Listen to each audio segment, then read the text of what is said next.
Ma grand-mère avait raison, de la viande hachée comme je n'en ai jamais vu avant.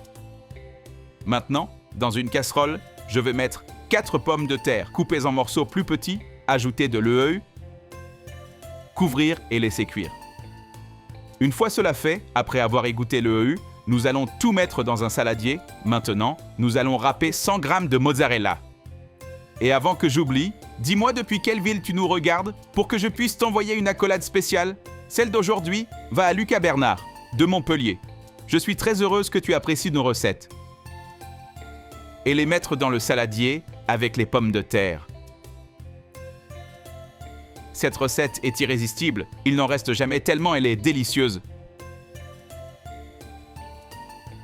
Et ajouter un quart de tasse de lait. Je vais ajouter une demi-cuillère à café de sel, une demi-cuillère à café de poivre noir et tout écraser très bien jusqu'à obtenir une purée. Je vais commencer par mettre 3 oignons coupés en rondelles dans un plat à four.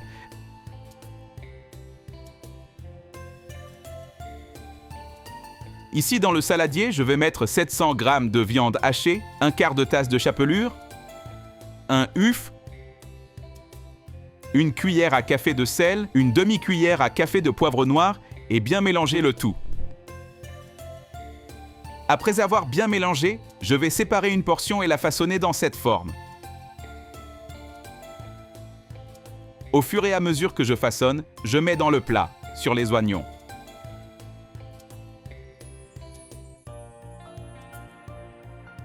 Nous allons prendre une cuillère à soupe de purée pour farcir notre viande.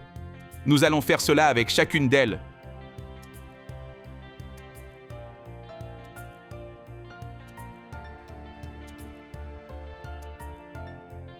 Dis-moi comment tu fais la viande hachée chez toi. J'adorerais connaître ta recette.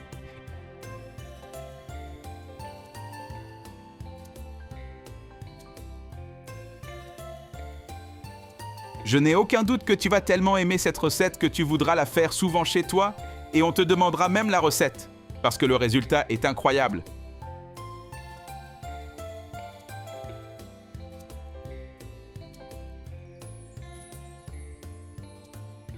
Et bien sûr, nous allons ajouter 150 g de mozzarella râpée sur le dessus.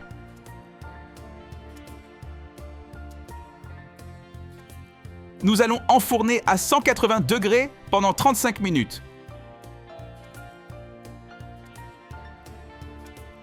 Tu ne voudras pas en manger seulement une fois.